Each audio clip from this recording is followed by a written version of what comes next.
ஊழியம், இதுதான் திருச்சபை அப்படின்ற அவங்களுக்கென்று ஒரு சொந்த எண்ணங்களை அவர்கள் உருவாக்கி வச்சிருக்கிறதுனால அவங்க பேசுறதும் புரியறதில்லை, அவங்க நடந்துக்கிறதும் புரியறதில்லை.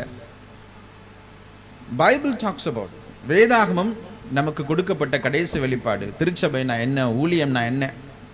இது கூட சொன்னோம். உங்களுக்கு என்ன அழைப்பு? ஐம் அ வர்ஷிப் லீடர், நான் வந்து ஆராதனை வீரனாக அப்படின்னு. பைபிள் அப்படி ஒரு ஊழியமே கிடையாது. ஆனால் இன்னைக்கு ரொம்ப ஸ்பெஷல் ஊழியமாக மாறிடுச்சு. அவங்க தான் ரொம்ப பெரிய விசேஷ அபிஷேகம் பெற்ற ஊழியக்காரர்களாக தங்களை எண்ணிக்கொள்கிறார்கள். அவங்கள சபையில் அப்படி வந்து இன்ட்ரோடியூஸ் பண்ணுறாங்க. எங்கே இருக்கு ஆராதனை தலைவன் அப்படின்ற ஊழிய அழைப்பு? எங்கே இருக்கு?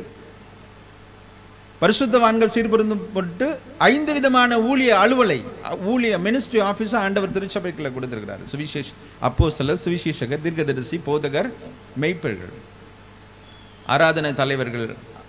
அப்போ சர்ச்சுக்குள்ள ஆராதனை தலைவர் இருக்கக்கூடாதா? அல்ல கோயட் டீம் இருக்கக்கூடாதா? இருக்கணும். அது சபை ஒழுங்குக்குட்பட்ட ஊழியம். முழுக்க முழுக்க அந்த ஸ்தல சபை போதகர் தங்கள் சபையை ஒழுக்கமாக நடக்க வேண்டும் என்று உருவாக்குகிற ஒரு ஊழியம். இப்போ சாப்பாடு பண்ணுறீங்க, ப்ரிப்பேர் பண்ணுறீங்க, அது ஊழியம் இல்லையா? ஊழியம். சபை ஒழுங்குக்குட்பட்ட ஊழியம். இந்த சர்ச் போடுறீங்க, அது ஊழியம் இல்லையா? ஊழியம். சபை ஒழுங்குக்குட்பட்ட ஒரு ஊழியம். அதே மாதிரி தான் ஒரு கொயர் டீம், ஒரு வர்ஷிப் லீட் பண்ணுறவங்க, இவங்க எல்லாம் சபை ஒழுங்குக்குட்பட்டு ஊழியம் செய்யும்படியாக சபை போதகர் அதை செய்கிறார். அது ஒன்றும் பிப்ளிக்கல் காலிங் கிடையாது. தேவன் என்னை ஆராதனை தலைவனாக அழைச்சிருக்கிறாரு, பாஸ்டர் என்னை விடமாட்டுக்கிறாரு அப்படின்லாம் யாரும் சொல்ல முடியாது.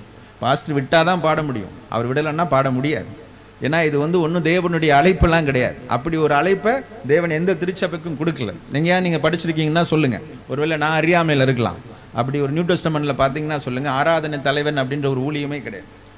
அப்போ ஆனால் இன்னைக்கு பாருங்க, பிரேயர் வாரியர், அதெல்லாம் ஒரு ஊழியம்.